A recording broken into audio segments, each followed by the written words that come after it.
ಉತ್ತರಾಖಂಡ್ನ ಧರಾಲಿಯಲ್ಲಿ ಮಹಾ ಮೇಘ ಸ್ಫೋಟ ಸಂಭವಿಸಿದೆ. ಕೀರ್ ಗಂಗಾ ರೌದ್ರ ನರ್ತನಕ್ಕೆ ಧರಾಲಿ ಗ್ರಾಮ ಸಂಪೂರ್ಣ ನೆಲಸಮ ಆಗಿದೆ. ಕೆಲವು ಸೆಕೆಂಡ್ಗಳಲ್ಲಿ ಇಡೀ ಗ್ರಾಮವೇ ಮಣ್ಣಿನ ಅಡಿ ಸಮಾಧಿ ಆಗೋಗಿದೆ. ಸದ್ಯಕ್ಕೆ ಗೊತ್ತಾಗ್ತಾ ಇರೋ ಹಾಗೆ 4 ಸಾವನ್ನಪ್ಪಿದ್ದಾರೆ, 60ಕ್ಕೂ ಹೆಚ್ಚು ಮಂದಿ ಕಣ್ಮರೆಯಾಗಿದ್ದಾರೆ.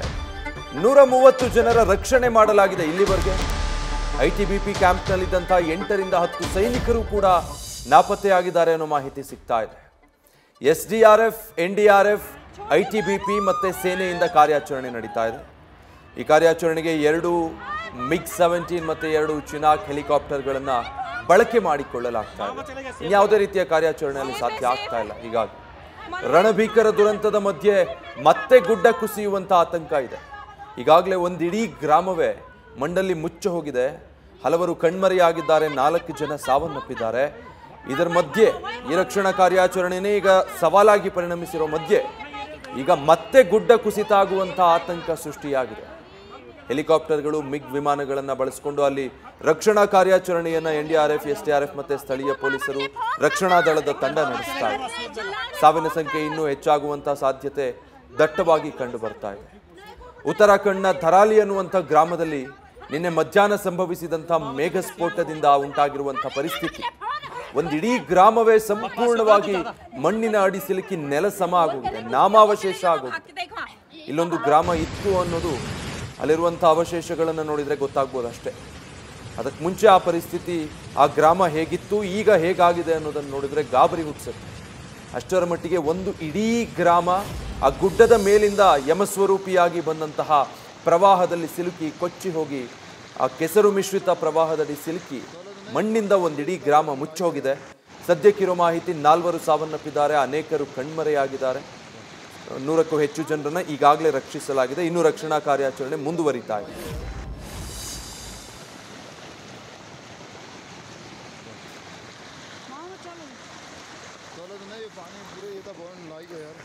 ಮೇಘಸ್ಫೋಟಕ್ಕೆ ಒಂದಿಡೀ ಗ್ರಾಮ ಭೂ ಸಮಾಧಿಯಾಗಿರೋ ದೃಶ್ಯ ಗಮನಿಸ್ತಾ ಇದ್ದೀರಾ. ಉತ್ತರ ಕಾಶಿಯ ಧರಾಲಿ ಗ್ರಾಮದಲ್ಲಿ ಈ ಭೀಕರ ಪ್ರವಾಹ ಸಂಭವಿಸಿರೋದು, ಅದರ ದೃಶ್ಯಗಳು ನೀವು ನೋಡ್ತಾ ಇರೋದು. ಉತ್ತರ ಕಾಶಿಯ ಧರಾಲಿ ಗ್ರಾಮದಲ್ಲಿ ನಿನ್ನೆ ಮಧ್ಯಾಹ್ನ 1:50 ಸುಮಾರಿಗೆ ಮೇಘಸ್ಫೋಟ ಸಂಭವಿಸುತ್ತೆ. ಕೀರ್ ಗಂಗಾ ನದಿಯ ಮೇಲ್ಭಾಗದ ಪ್ರದೇಶದಲ್ಲಿ ಮೇಘಸ್ಫೋಟ ಆಗಿದೆ.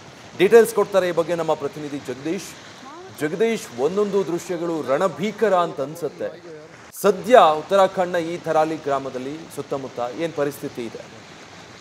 ವಿಜಯ್, ನಿನ್ನೆ ಮಧ್ಯಾಹ್ನ 1:30 ಸುಮಾರಿಗೆ ನಡೆದಿರತಕ್ಕಂತಹ ಈ ಒಂದು ಮೇಘ ಸ್ಫೋಟದ ಎಫೆಕ್ಟ್ ಇನ್ನೂವರೆಗೂ ಸಹಿತ ದೊಡ್ಡ ಮಟ್ಟದಲ್ಲಿ ಅಲ್ಲಿರುವಂತಹ ಜನರನ್ನ ಕಂಗಾಲಾಗಿ ಮಾಡಿರುವಂತದ್ದು. ಯಾಕಂದ್ರೆ 60ಕ್ಕೂ ಹೆಚ್ಚು ಜನ ಇಲ್ಲಿವರೆಗೂ ಸಹಿತ ಕಣ್ಮರೆಯಾಗಿದ್ದಾರೆ. ಬರೋಬ್ಬರಿ 130 ಜನರನ್ನ ನಾವು ರಕ್ಷಣೆ ಮಾಡಿದೀವಿ ಅಂತ ಈಗಾಗಲೇ ಸೇನೆ ಸಂಪೂರ್ಣವಾದಂತಹ ಮಾಹಿತಿಯನ್ನ ಕೊಟ್ಟಿದೆ. ಒಟ್ಟು 4 ವಿಶೇಷವಾದಂತಹ ತಂಡಗಳು ಈ ಒಂದು ರಕ್ಷಣಾ ಕಾರ್ಯಾಚರಣೆಯಲ್ಲಿ ನಿಯೋಜನೆ ಆಗಿರುವಂತದ್ದು. ಮತ್ತೆ ಪ್ರತಿ ಹಂತದಲ್ಲೂ ಸಹಿತ ಚಾಲೆಂಜ್ ಇದೆ. ರಕ್ಷಣಾ ಕಾರ್ಯಾಚರಣೆ ಮಾಡೋದಕ್ಕೂ ಸಹಿತ ದೊಡ್ಡ ಮಟ್ಟದಲ್ಲಿ ಅಡೆತಡೆ ಆಗ್ತಾ ಇರುವಂತದ್ದು. ಕಾರಣ ಏನು ಅಂತಂದ್ರೆ ಇನ್ನೂವರೆಗೂ ಸಹಿತ ಅಲ್ಲಿ ದೊಡ್ಡ ಮಟ್ಟದಲ್ಲಿ ಮಳೆ ಆಗ್ತಾ ಇದೆ.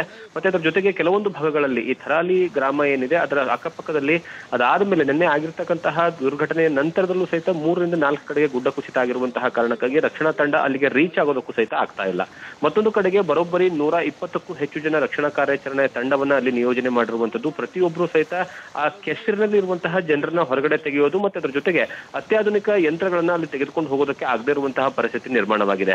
ಕಾರಣ ಏನು ಅಂತಂದ್ರೆ ಈ ಒಂದು ಗ್ರಾಮಕ್ಕೆ ಏನಂದ್ರೆ ಕನೆಕ್ಟ್ ಆಗುವಂತಹ ರಸ್ತೆ ಏನಿದೆಯಲ್ಲ ಅದು 3 ಕಿಲೋಮೀಟರ್ ಹಿಂಭಾಗದಲ್ಲೇ ಗುಡ್ಡ ಕುಸಿತ ಆಗಿರುವಂತಹ ಕಾರಣಕ್ಕಾಗಿ ಯಾವುದೇ JCBಗಳಾಗ್ಲಿ ಅಥವಾ ಯಾವುದೇ ಅತ್ಯಾಧುನಿಕ ಯಂತ್ರಗಳನ್ನಾಗಲಿ ತೆಗೆದುಕೊಂಡು ಹೋಗೋದಕ್ಕೆ ಆಗ್ತಾ ಇಲ್ಲ. ಮತ್ತೆ ಅದ್ರ ಜೊತೆಗೆ ರಕ್ಷಣಾ ಕಾರ್ಯಾಚರಣೆಗೆ ಒಟ್ಟು 4 ಹೆಲಿಕಾಪ್ಟರ್ಗಳನ್ನ ನಿಯೋಜನೆ ಮಾಡಲಾಗಿದೆ. ಆದ್ರೆ 4 ಹೆಲಿಕಾಪ್ಟರ್ಗಳು ಆ ಒಂದು ಘಟನೆ ನಡೆದಿರುವಂತಹ ಸ್ಥಳಕ್ಕೆ ರೀಚ್ ಆಗೋದಕ್ಕೆ ಆಗ್ತಾ ಇಲ್ಲ. ಫಾರ್ ಎಕ್ಸಾಂಪಲ್ MiG-17 2 ಮತ್ತೆ ಅದರ ಜೊತೆಗೆ ಚಿನಾಕ್ ಹೆಲಿಕಾಪ್ಟರ್ಗಳ 2 ಆ ಒಟ್ಟು 4 ಏನಂದ್ರೆ ನಿಯೋಜನೆ ಮಾಡಲಾಗಿದೆ. ಅವೆಲ್ಲವೂ ಸಹಿತ ಡೆಹರಾಡೂನ್ ನಲ್ಲೇ ಇನ್ನೂವರೆಗೂ ಸಹಿತ ಟೇಕ್ ಆಫ್ ಆಗದೇನೆ ಅಲ್ಲೇ ಸ್ಥಳದಲ್ಲೇ ಇದಾವೆ. ಅಲ್ಲಿ ಹೆಚ್ಚಿನ ಪ್ರಮಾಣದಲ್ಲಿ ಮಳೆ ಆಗ್ತಾ ಇರುವಂತಹ ಕಾರಣಕ್ಕಾಗಿ ವಾತಾವರಣದಲ್ಲಿ ಏನಂದ್ರೆ ಏರುಪೇರು ಆಗ್ತಾ ಇರುವಂತಹ ಕಾರಣಕ್ಕಾಗಿ ಅಲ್ಲಿ ಯಾವುದೇ ಕಾರಣಕ್ಕೂ ತೆಗೆದುಕೊಂಡು ಹೋಗೋದಕ್ಕೆ ಆಗ್ತಾ ಇಲ್ಲ ಅಂತ ಹೇಳಲಾಗ್ತಾ ಇದೆ. ಮತ್ತೆ ಇನ್ನೊಂದು ಕಡೆಗೆ ಈ ಒಂದು ಸಂಪೂರ್ಣವಾದಂತಹ ರಕ್ಷಣಾ ಕಾರ್ಯಾಚರಣೆಗೆ ಬರೋಬ್ಬರಿ 20 ಕೋಟಿ ರೂಪಾಯಿ ಏನಂದ್ರೆ ಎನ್ಡಿಆರ್ಎಫ್ ತಂಡ ಪರಿಹಾರದ ನಿಧಿಯಿಂದ ಏನಂತಂದ್ರೆ ಹಣವನ್ನ ಬಿಡುಗಡೆ ಮಾಡಿರುವಂತಹ ರಾಜ್ಯ ಸರ್ಕಾರ ಹೆಚ್ಚಿನ ಹಣ ಬೇಕಾದ್ರೂ ಸಹಿತ ಕೊಡ್ತೀವಿ ಅಂತ ಹೇಳ್ತಿದೆ. ಆದ್ರೆ ಎಷ್ಟೇ ಹಣವನ್ನು ಕೊಟ್ಟರು ಸಹಿತ ಸ್ಥಳಕ್ಕೆ ಹೋಗೋದಕ್ಕೆ ಯಾವುದೇ ಯಂತ್ರಗಳು ಸಹಕಾರಿಯನ್ನು ನೀಡ್ತಾ ಇಲ್ಲ ಅನ್ನುವಂತಹ ಕಾರಣಕ್ಕಾಗಿ, ಯಾಕಂದ್ರೆ ಸಂಪೂರ್ಣವಾಗಿ ಗುಡ್ಡ ಕುಸಿತ ಆಗಿರುವಂತಹ ಕಾರಣಕ್ಕಾಗಿ ಅಲ್ಲಿಗೆ ಯಾವುದೇ ವೆಹಿಕಲ್ಸ್ಗಳು ಹೋಗ್ತಾ ಇಲ್ಲ. ಮತ್ತೊಂದು ಕಡೆಗೆ ಈ ಪ್ರದೇಶ ಏನಿದೆ ಧರಾಲಿ ಅನ್ನುವಂತಹ ಪ್ರದೇಶ ಪ್ರಕೃತಿ ಸೌಂದರ್ಯವನ್ನ ತನ್ನ ಮಡಿಲಲ್ಲಿ ಇಟ್ಕೊಂಡಿರುವಂತಹ ಪ್ರದೇಶ. ಇಂತಹ ಪ್ರದೇಶಕ್ಕೆ ಸ್ಪೆಷಲಿ ಈಗ ಚಾರ್ಧಾಮ್ ಯಾತ್ರೆ ಇರುವಂತಹ ಕಾರಣಕ್ಕಾಗಿ ಈ ಚಾರ್ಧಾಮ್ ಯಾತ್ರೆಯ ಸಂದರ್ಭದಲ್ಲಿ ಬಹಳಷ್ಟು ಜನ ಈ ಒಂದು ಸ್ಥಳದಲ್ಲಿ ಇದ್ದು ನೈಟ್ ಸ್ಟೇ ಅನ್ನ ಮಾಡಿ ಮುಂದೆ ಅಂದ್ರೆ ಗಂಗೋತ್ರಿ ಮತ್ತೆ ಯಮುನೋತ್ರಿಗೆ ಹೋಗುವಂತಹ ಒಂದು ಸಾಮಾನ್ಯವಾದಂತಹ ಪ್ರಕ್ರಿಯೆ ಅದು. ಈಗಲೂ ಸಹ 25ಕ್ಕೂ ಹೆಚ್ಚು ಹೋಟೆಲ್ಗಳಲ್ಲಿ ಬೇರೆ ಬೇರೆ ಭಾಗಗಳಿಂದ ಅಂದ್ರೆ ದೇಶದ ನಾನಾ ಭಾಗಗಳಿಂದ ಪ್ರವಾಸಿಗರು ಸಹಿತ ಅಲ್ಲಿ ಸ್ಟೇ ಆಗಿದ್ರು. ಮತ್ತೆ ಹೋಮ್ ಸ್ಟೇಗಳು ಅಲ್ಲಿ ದೊಡ್ಡ ಪ್ರಮಾಣದಲ್ಲಿ ಇದ್ವು. ಆ ಒಂದು ಹೋಮ್ ಸ್ಟೇ ಅಲ್ಲಿ ಜನ ಇದ್ರು, ಅಲ್ಲಿ ಎಷ್ಟಿದ್ರು ಅನ್ನುವಂತಹ ಮಾಹಿತಿ ಪೂರ್ಣ ಪ್ರಮಾಣದಲ್ಲಿ ಇನ್ನೂವರೆಗೂ ಸಹಿತ ರಕ್ಷಣಾ ತಂಡಕ್ಕೆ ಸಿಕ್ಕಿಲ್ಲ. ಹಾಗಾಗಿ ಬಹಳಷ್ಟು ಜನ ಕೇವಲ ಆ ಒಂದು ಗ್ರಾಮದವರಲ್ಲ, ಗ್ರಾಮದವರ ಜೊತೆಗೆ ಬೇರೆ ಕಡೆಯಿಂದ ಬಂದಂತಹ ಜನರು ಸಹಿತ ಸಿಲುಕಿರುವಂತಹ ಶಂಕೆ ಇದೆ ಅಂತ ವ್ಯಕ್ತಪಡಿಸಲಾಗ್ತಾ ಇರುವಂತದ್ದು. ಮತ್ತೆ ಅದರ ಜೊತೆಗೆ ಸುಮಾರು 70ಕ್ಕೂ ಹೆಚ್ಚು ಮನೆಗಳು ಸಂಪೂರ್ಣವಾಗಿ ನಾಶ ಆಗ್ಬಿಟ್ಟಿದ್ದಾವೆ. ಯಾವುದೇ ಕಾರಣಕ್ಕೂ ಯಾವ ಮನೆಯಲ್ಲೂ ಸಹ ಏನಂದ್ರೆ ಮನೆಯ ಕುರುಹು ಇಲ್ಲದಂತಹ ಪರಿಸ್ಥಿತಿ ಅಲ್ಲಿ ನಿರ್ಮಾಣವಾಗಿದೆ. ಮತ್ತೆ ಕೆಲವೊಂದು ಗುಡ್ಡದ ಮೇಲ್ಭಾಗದಲ್ಲಿರುವಂತಹ ಮನೆಗಳೇನಿದಾವಲ್ಲ, ಆ ಮನೆಯಲ್ಲಿರುವಂತಹ ಜನರನ್ನ ಬೇರೆ ಕಡೆಗೆ ಸ್ಥಳಾಂತರ ಮಾಡುವಂತಹ ಕೆಲಸವನ್ನ ಈಗಾಗಲೇ ಅಲ್ಲಿರುವಂತಹ ಜಿಲ್ಲಾಡಳಿತ ಮಾಡಿದೆ. ಮತ್ತೆ ಅದರ ಜೊತೆಗೆ ಮುಂದಿನ 24 ಗಂಟೆಗಳ ಕಾಲವೂ ಸಹಿತ ಹೆಚ್ಚಿನ ಪ್ರಮಾಣದಲ್ಲಿ ಮತ್ತೆ ಮಳೆ ಆಗುವಂತಹ ಸಾಧ್ಯತೆ ಇದೆ. ಮತ್ತೆ ಏನಂತಂದ್ರೆ ಗುಡ್ಡ ಕುಸಿತುವಂತಹ ಸಾಧ್ಯತೆಗಳು ಇದಾವೆ ಅನ್ನುವಂತಹ ಮುನ್ನೆಚ್ಚರಿಕಾ ಕ್ರಮಗಳ ಸಲುವಾಗಿ ಏನಂತಂದ್ರೆ ಅಲ್ಲಿರುವಂತಹ ಸ್ಥಳೀಯ ಆಡಳಿತ ಮಂಡಳಿ ಒಟ್ಟು 3 ಜಿಲ್ಲೆಗಳಿಗೆ ಶಾಲಾ ಮಕ್ಕಳಿಗೆ ಅಂದ್ರೆ 1ನೇ ತರಗತಿಯಿಂದ 12ನೇ ತರಗತಿಯವರೆಗೆ ಕಾಲೇಜು ವಿದ್ಯಾರ್ಥಿಗಳಿಗೂ ಸಹಿತ ಸಂಪೂರ್ಣವಾಗಿ ರಜೆಯನ್ನ ಘೋಷಣೆಯನ್ನ ಮಾಡಲಾಗಿದೆ. ಯಾವುದೇ ಕಾರಣಕ್ಕೂ ಸಹಿತ ಈ ಒಂದು ನ್ಯಾಷನಲ್ ಹೈವೇ ಏನಿದೆ, ಗಂಗೋತ್ರಿ ಕನೆಕ್ಟ್ ಆಗುವಂತಹ ರಸ್ತೆ, ಆ ರಸ್ತೆ ಸಂಪೂರ್ಣವಾಗಿ ಕ್ಲೋಸ್ ಆಗಿರುವಂತಹ ಕಾರಣಕ್ಕಾಗಿ ಮತ್ತೊಂದು ಕಡೆಗೆ ಚಾರ್ಧಾಮ್ ಹೋಗಿರುವಂತಹ ಯಾತ್ರಿಕರಿಗೂ ಸಹಿತ ದೊಡ್ಡ ಮಟ್ಟದಲ್ಲಿ ಇದರಿಂದ ತೊಂದರೆ ಆಗ್ತಾ ಇರುವಂತದ್ದು. ಆದ್ರೆ ಈಗ SDRF, NDRF, ITBP ಮತ್ತೆ ಸೇನೆಯಿಂದ ಕಾರ್ಯಾಚರಣೆ ನಡೀತಾ ಇರುವಂತದ್ದು. ಈ 4 ತಂಡಗಳು ನಿರಂತರವಾದಂತಹ ಕಾರ್ಯಾಚರಣೆ ಮಾಡಿದ್ರು ಸಹಿತ ಜನರನ್ನ ಏನಂದ್ರೆ ಯಾವುದೇ ಕಾರಣಕ್ಕೂ ಹೊರಗಡೆ ತೆಗೆಯಕ್ಕೆ ಆಗದೇ ಇರುವಂತಹ ಪರಿಸ್ಥಿತಿ ನಿರ್ಮಾಣವಾಗಿರುವಂತದ್ದು. Vijay, thank you Jagadish.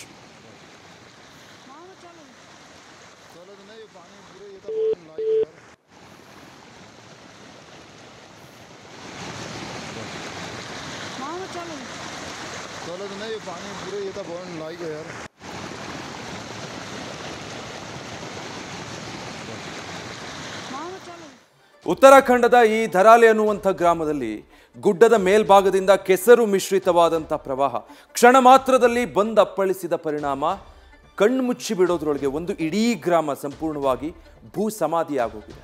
ಅದರ ದೃಶ್ಯಗಳನ್ನು ಕೂಡ ನೀವು ಇಷ್ಟೊತ್ತು ಗಮನಿಸ್ತಾ ಇದ್ರಿ, ಎಂಥ ದೊಡ್ಡ ದುರಂತ ನಡೆದು ಹೋಗಿದೆ ಅಂತ. ಸೊ ಈ ಮ್ಯಾಪ್ನಲ್ಲಿ ನೀವು ಗಮನಿಸಬಹುದು ಯಾವ ಪಾಯಿಂಟ್ಗಳಲ್ಲಿ ಇಲ್ಲಿ ಗುಡ್ಡ ಕುಸಿತ ಆಗಿದ್ರಿಂದ ಈ ರೀತಿಯಾದ ಭೀಕರ ಪ್ರವಾಹಕ್ಕೆ ಉತ್ತರಾಖಂಡ್ ಸಾಕ್ಷಿಯಾಗಿದೆ ಅಂತ. ಇಲ್ಲಿ ಗಮನಿಸ್ತಾ ಇದ್ದೀರಲ್ಲ, ಈ ಪಾಯಿಂಟ್ ಧರಾಲಿ, ಇಲ್ಲಿ ಅತಿ ಹೆಚ್ಚು ನಷ್ಟ ಹಾನಿ ಸಂಭವಿಸಿರೋದು ನೆನ್ನೆ ಆಗಿರುವಂಥ ಮೇಘಸ್ಫೋಟದಿಂದ.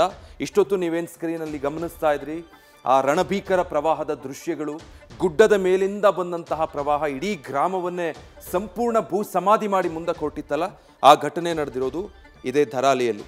ಮಧ್ಯಾಹ್ನ 1:50 ಸುಮಾರಿಗೆ ಇಲ್ಲಿ ಮೇಘಸ್ಫೋಟ ಸಂಭವಿಸಿದ್ರ ಪರಿಣಾಮ ಈ ಗುಡ್ಡದ ಮೇಲಿಂದ ದೊಡ್ಡ ಪ್ರಮಾಣದಲ್ಲಿ ಪ್ರವಾಹ ಬರುತ್ತೆ. ಅಲ್ಲಿ ನೋಡ್ತಿದ್ದ ಹಾಗೇನೆ ಅಲ್ಲಿದ್ದಂತಹ ಮನೆ ಕಟ್ಟಡಗಳು ಎಲ್ಲ ಸಂಪೂರ್ಣವಾಗಿ ನಾಮಾವಶೇಷ ಆಗುವಷ್ಟರ ಮಟ್ಟಿಗೆ ಅಲ್ಲಿನ ಮೇಘಸ್ಫೋಟದಿಂದ ಹಾನಿ ಉಂಟಾಗಿರೋದು.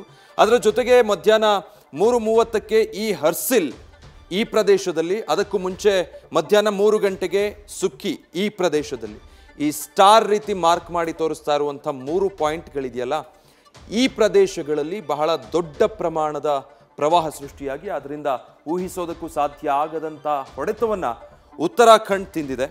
ಉತ್ತರಕಾಶಿ ಇರುವಂಥದ್ದು ಇಲ್ಲಿ, ಇನ್ನು ಬುಕ್ಕಿ ಈ ಪ್ರದೇಶಗಳು ಬಹಳ ಅಂತರದಲ್ಲಿದೆ ಇಲ್ಲಿಂದ. ಈ ಭಾಗದಲ್ಲೂ ಕೂಡ ಮಳೆಯಿಂದಾಗಿ ಪರಿಣಾಮಗಳಾಗಿದೆ. ಆದರೆ ಅತಿ ಹೆಚ್ಚು ಹಾನಿ ಅವಘಡಕ್ಕೆ ಒಳಗಾಗಿರುವಂಥದ್ದು ಅಂದರೆ ಈ 3 ಪಾಯಿಂಟ್ಗಳು. ಅತಿ ಎತ್ತರದಲ್ಲಿರುವಂಥ ಪ್ರದೇಶ ಅದು. ಅಲ್ಲಿ ಸಂಭವಿಸಿರುವಂಥ ಮೇಘಸ್ಫೋಟದಿಂದಾಗಿ ಕ್ಷಣ ಮಾತ್ರದಲ್ಲಿ ಏಕಾಏಕಿ ಕೆಸರು ಮಿಶ್ರಿತವಾಗಿ ದೊಡ್ಡ ಪ್ರಮಾಣದಲ್ಲಿ ಬಂಡೆಕಲ್ಲು ಮರಗಳು ಎಲ್ಲ ಸಮೇತ ಬಂದು ಒಂದಿಡೀ ಗ್ರಾಮವನ್ನೇ ಅಲ್ಲಿ ಹೇಳ ಹೆಸರಿಲ್ಲದ ಹಾಗೆ ಮಾಡಿದೆ. ಈಗಾಗಲೇ ಈ ಪ್ರವಾಹದಲ್ಲಿ ಸಿಲುಕಿ 4 ಜನ ಸಾವನ್ನಪ್ಪಿದ್ದಾರೆ. ಇನ್ನು 60ಕ್ಕೂ ಹೆಚ್ಚು ಮಂದಿಯ ರಕ್ಷಣೆ ಆಗಿದೆ. ಸಾಕಷ್ಟು ಜನರು ಕಣ್ಮರೆಯಾಗಿದ್ದಾರೆ. NDRF ತಂಡ, SDRF ತಂಡ, ರಕ್ಷಣಾ ಸಿಬ್ಬಂದಿ ಸ್ಥಳದಲ್ಲೇ ಇದ್ದು ಈಗಾಗಲೇ ಹೆಲಿಕಾಪ್ಟರ್ಗಳು ಮತ್ತು ವಿಮಾನಗಳನ್ನು ಬಳಸಿಕೊಂಡು ಅಲ್ಲಿ ರಕ್ಷಣಾ ಕಾರ್ಯಾಚರಣೆ ನಡೆಸುತ್ತಿದ್ದಾರೆ.